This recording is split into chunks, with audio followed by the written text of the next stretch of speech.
nang ma hi ka alok jin yang ibul haya ko hian ka enge motak hi aron vung vak zel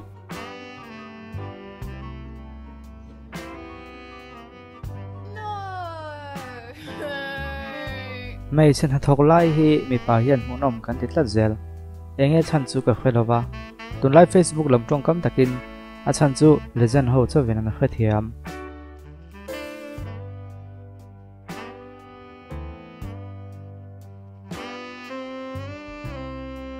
pasek tak tak le pian po tha tak takin thei top chua tak no bevin an taksa an han soi zoya an han che vela monom tin hekin kan iza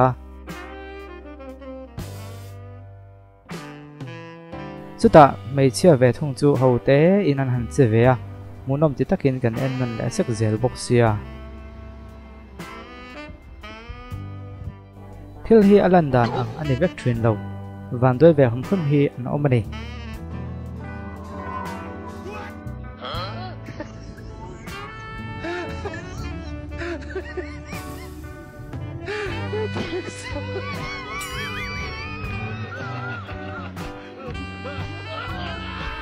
nu pakhat lo ho chu an khuma apasal le me che pakhat chelawang kang tak lo budon hi amu fu lo maya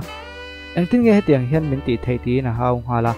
yakin omte kang nen kakal son hal don che ati boka apasal chuan kain sui fia ve thei talang em ti na changa ka ho konga he nu hian ka moto ka chuan min dira akil tram mel em a thuam ho hak la a chebok chu wang ka huai ho ta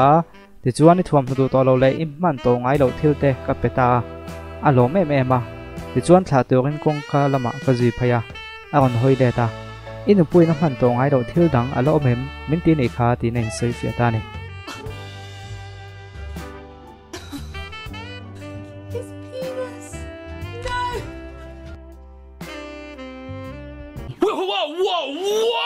Whoa! Wait 1 second, Chad Kruger. wala khati zong khatun tu makan en thei chunin phot che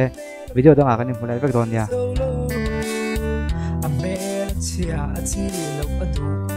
big low still say man to loving can boy solo